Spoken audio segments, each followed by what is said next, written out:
Good morning, everyone. So day 184, it's the 8th of March, and plenty going on the track here. You're going to love the end game here with Abolition Kirsten, and it goes down the line, down to Simon and so on. But in the meantime, we've got Jeremy heading north, trying to get away from a blow, and Ian coming down as well. And all is well here in the office, but I'm here by myself. James decided to head to China for a couple of weeks. Hadn't been there for a few years because of all the lockdowns. And there's strikes on everywhere here, protesting about, this is in all of France, about trying to change the retirement age and all sorts of stuff going on. Seb's down in Spain at the moment. Lutz is on his way in and, plenty happening. But anyway, let's get on to the main game. It's all about the tracker. So just click on this. I'll zoom in. And we'll start off at the back end of the fleet again. So Ian's dipping down towards Cape Horn. And as we said yesterday, he's got reasonable weather coming up to keep him sailing. The big weather issue is going to be Jeremy. And you might have seen his tweet yesterday. We've given him some weather advice and said, look, the best thing you can do is try and get above 51 even. So at the moment, he's rolled over to the 8 o'clock position. Someone asked about that. When I talk about the 8 o'clock deal, all the boats are giving 4 hourly positions, and it rolls over at 8 o'clock. So I usually start just before 8. That's 8 o'clock UTC, 9 o'clock here, and it takes a minute or so for them to jump, and then they're in. So this is the current position, and he's currently on 51, 53, so just the other side of 52 degrees south. For those that don't know, this is the 50th parallel of latitude. That's 50 degrees down from the equator, and every degree down is another 60 miles further south. Okay, so at the moment he's near enough to 52 south, so he's 120 miles below the 50 degrees. So if he's another 60 miles north, which he could do in the next 12, 15, 20 hours, just before the first of the big blows turns up, he's going to be in a better position, and I'll explain that now so you can see what's going on. So this is the weather right now, and I'm just toggling it through. You can see this is the first sort of, I call it a false front. I mean, there's a bit of wind in there, and that's coming through in about 9 hours or so. And when he gets to that, it'll be blowing 30, a bit higher, maybe 35, gusting 40, 45, just for a few hours. And it's all coming from the northwest, and then it rolls across to the west. You can see Ian's still getting a good ride in this. He's above all the heavy weather, but he's got a nice southwesterly airflow, so he's not worried about any of this stuff. So that's the first one that comes through. When that happens, excuse me, Jeremy's obviously not going to be able to make any northing. He's probably going to be pushed down a little bit while that's happening, so he's going to lose a bit of that. But then when it's here in the westerly, excuse me, he might then start trying to get up as high as he can. 52 is okay, 51 is better, and I'll explain it on windy in a minute. So then what happens here, you can see that's 24 hours out. It's this blow coming up behind him that's the big one. It doesn't look so big there, but it's actually over quite a large area. And you can see the blue there. Those blues are going into 50s and 60s and so on. And then he's in it for quite a while. So the sea state's building.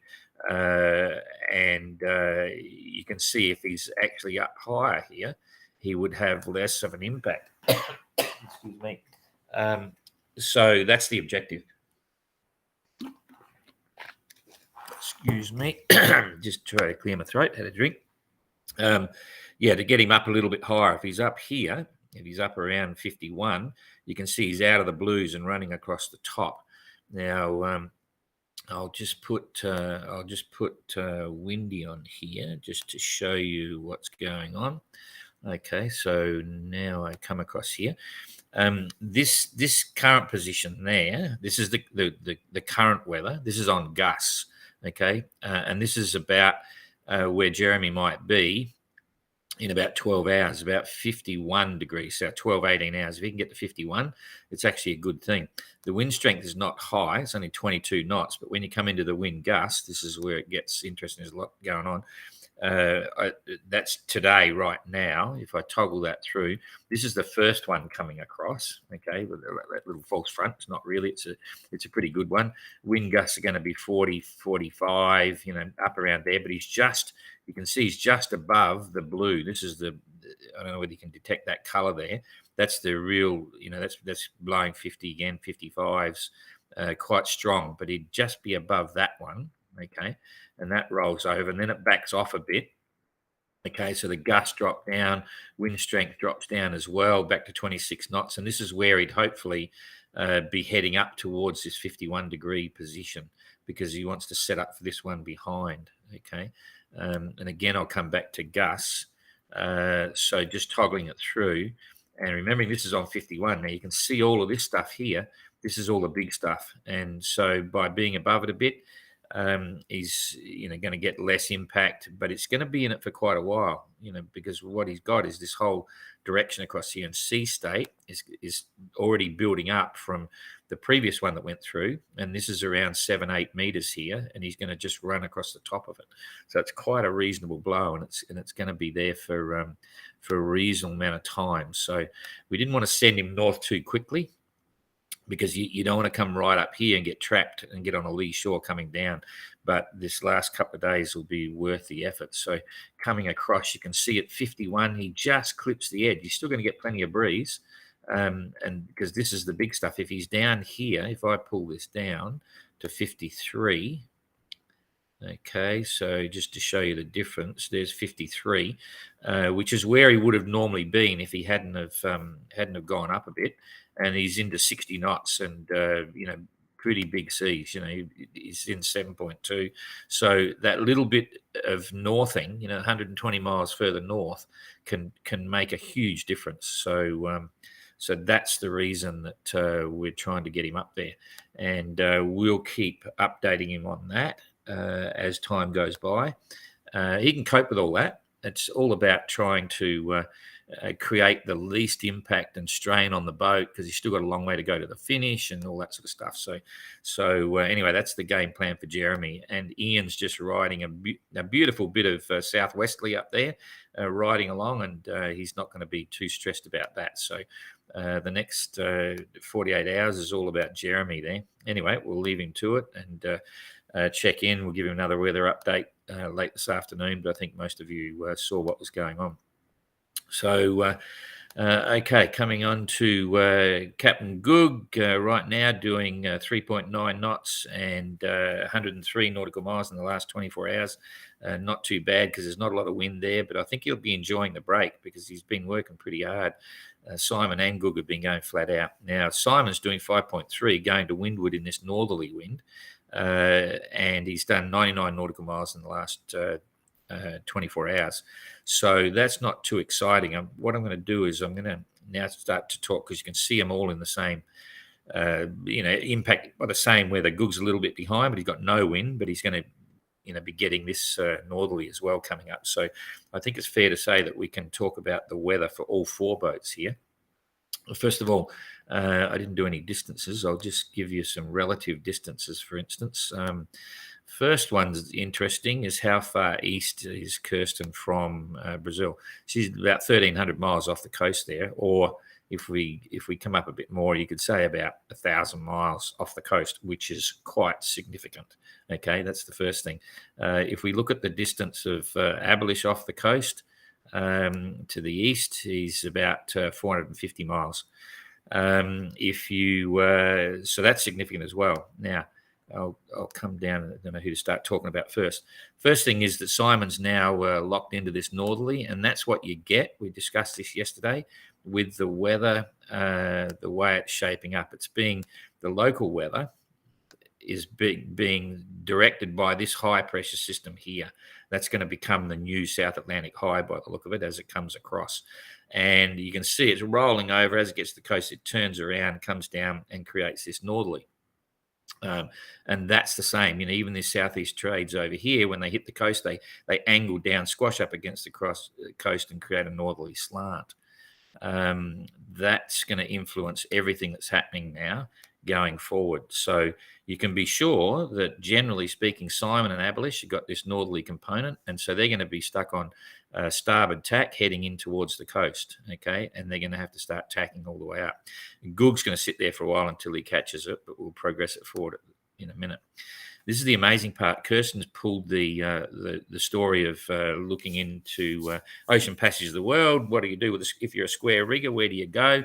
You stick out to the east and you slowly hook around until you hook these trades, and then you come back in. She's persevered with that, and I think the game plan is going to pay off big time, because you can see straight away she's got a southeasterly already because she's on top of the high. This has worked out really well. She's doing 6 knots. She's been doing over 7 knots the previous 4 hours. And heading right where she wants to go. She's not even interested in going north yet. She's still holding on to it, coming out here, because she'll know that as she goes higher, she's going to get into the trades, and then she can decide what she wants to do. Abelish, on the other hand, he's going to have to hold this tack. It's a losing tack at the moment. If he tacks across, he's going to be going, not even going east. He's going to be going, a little bit south of east. So there's no point. He's locked into a starboard tack. And he's basically got about 400 miles to go, okay? And then he's going to have to tack sometime. And when he's up there, if he tacks with this wind coming down, you can see it's a losing tack. He'll just go out to the east, and then he's got to come back and tack again. So you can see Kirsten's in a much better even windward position, even if she was on this a northerly slant, but she's not even got a northerly. She's got a southeasterly, right? So that's a huge difference. Simon's going to be the same. He's going to have to start tacking up here up the coast. And Goog, if he doesn't go out to the east, then that's his deal. I'm quite surprised that, because Simon right now, he's not getting any weather, of course, but he could be in this position. He could still be heading out and getting easting. So let's wait and see what he does. But he's got a bit of a hook here where he could still work out to the east. But anyway, that's pretty much it for there. Now what I'll do, and I'll talk a bit more about this when we see what goes on. So I hope this is not too small. The issue here is for Kirsten, I'll explain Kirsten's situation. With this southeasterly trades coming through, she's in a position now where she can start riding that southeasterly, and even going due north, you've actually got a situation where the wind is on the beam or behind the beam. So she can just cruise up here if she wanted to. Abelish is in a really completely different situation. He's going to have to tack, and he's going to have to cover maybe even twice as much ground in the next few days as Kirsten, who's just going to cruise north. So that's going to give her a huge advantage. The next thing that happens here I'm just giving you the tactics before we look at the weather change. If you look up the top here, this is getting a bit normal. So you've got the northeasterly trades, you've got the southeasterly trades, and then you've got the doldrums. Now, that could be anything, but generally the doldrums run at an angle like this, okay? So it's best to cross over the doldrums somewhere over here. You don't cross the doldrums over this side because it's so wide, it's a real pain. But at the same time, if you can cross the doldrums about here, you're much better off than crossing the doldrums there, because when you cross a little bit further to the east, when you get here, you've got more latitude to pay off a little bit as you're going across the northeasterly trades. So Kirsten may have an ability to decide where she wants to be. Does she want to cross the doldrums here, or does she want to come right in? But when you're on the coast here, if I show you even Jean-Luc's track from that's right. Yeah, Jean-Luc's track from the 2018 edition. He got sucked into Rio de Janeiro. He got caught up in these northerlies, had to tack out, which is a losing tack. You're not going anywhere. And remember, Kirsten's out here. She keeps going north. So that's a catch up. And then he's stuck on the inside here because you can't make easting once you get out there. You're happy to ride it on the beam and keep going north. So that's good. And it depends what happens to the doldrums, and then you go out. But again, Kirsten is in such a commanding position. I reckon now, even today, before I progress this weather forward, that's worth probably 400 or 500 miles for her in terms of distance by the time she gets up into the top end of Africa. And whether that'll be 400 or 500 miles in front of Abelish, by the time he gets up there, only time will tell. But she's certainly in a good position. Then, if you look at the current situation on the leaderboard, remembering all your statistics are here on the leaderboard. You've got distance to the finish. Kirsten's got 4,658 nautical miles to the finish. Abolish has got 5,010. So that means 320, 330, about 340. Kirsten's technically 340 miles in front of Abolish right now. She could pick up another 400 miles. So that could put her about 700 miles or more in front of Abolish by the time they get up the top of Brazil there. This is all hypothetical because it can all change, of course, but it's all interesting statistics. And remember, you've got ETAs there. You've got the ETA for Abolish and Kirsten, 17th of April, 21st of April. It's all a bit of a wild card because that's based on the current average speed. And Goog's around the 1st of May. You've got, your daily runs and, all sorts of stuff there. And the same for our Chichester class guys. Simon and Jeremy. So you've got it all there. Simon's got 5,600 nautical miles to go. So all is good there. So anyway, on that issue, I got to tell you, I am not biased towards any reporting. I'm reporting the event as is. I had a couple of emails where people think, I'm giving Kirsten all the bits and pieces and giving biased report in her way. Not at all. I'm just reporting the fun part that's going on with Abolish and Kirsten tactically and what goes on here. And Simon as well. Simon's on a catch up. He wants to catch Abolish and then eventually try and catch Kirsten, even though he's in the cruising division. So anyway, right now Simon's around about 600 miles behind Abolish, and in the run line, I suppose from Kirsten about 700 miles. So, and he's definitely sailing fast. So that's going to be interesting to watch as well. So what's happening to the weather going forward? I'll just focus here. I think you can all see that. We'll hit that, and we'll just. It's a bit hard to show you. In fact, I'm going to split it a bit. It is hard to show both because I want to make it big enough to see what's going on. So let's just talk about Goog and Simon for now. So Goog is still trapped in that hole. Simon's on the edge of the northerly, and I think he'll hold that. He's just going to have to tack into it. And then slowly but surely, there's a bit of a northeaster coming for Goog. So that's going to knock him down into starboard tack going north as well. So not too bad, but you can see Simon's well and truly in the thick of that. And I'd be surprised if we didn't see him tack across to the northeast. I can't imagine Simon wanting to go in there, but I may be wrong. I think you'll see him tack soon, especially in that little puff, and probably go northeast because any easting you get right now, it saves you from being trapped in the coast. And then it gets pretty light and fluffy. So it's not, no storms. They're out of the roaring 40s. Simon's just crossing over. So hopefully all that deep red and blues and bits and pieces have all gone forever. But there's not a lot of wind coming up there in the next few days as well. And it's starting to swing a bit off the coast. So that'll make them head up a bit. So anyway, now I'll come back and come back again and just talk about Kirsten and Abolish. So I'll get rid of these tracks now. So you can see clearly Kirsten's southeasterly, perfect. She's going up and making some east of north. Abolish, it's basically a northeasterly. So he either has to go, in this northwesterly direction or north and a bit of west in it, or out to the east, which is not a good look. So he's committed to go up there, and that's probably going to hold. So let's see. In the next 12 hours, it's all pretty much staying the same. Same for Abolish, same wind strength, softening off a bit, but the wind direction is staying the same. For Kirsten, it's coming around a bit, but she's still got good sailing breeze, and the sea will be quite down. It'll be a meter and a half. So she's still sailing north in a northerly direction comfortably, and that's about 12 hours out. And Kirsten's still holding the breeze here because remember, she's gone a bit north. It's certainly getting a bit softer there, but I wouldn't be too worried because she'll be, even if she's making 4 knots, she's going exactly where she wants to, whereas Abolish is being forced into the coast here. So she's making a gain, even though she might be doing 4 knots and Abolish might be doing 5 or a bit. VMG, vector made good, velocity made good to the direction she wants to go. She'll be holding her own. And then when it comes to that's 24 hours out. So 24 hours out, she's still holding that. And then it starts to roll around. And first thing to consider, she's absolutely then above the center of the South Atlantic High, and she's effectively into the light versions of the southeasterly trades. So she's in the trades, and Abelish is struggling to get up into the trades. He's in the aftermath of the trades.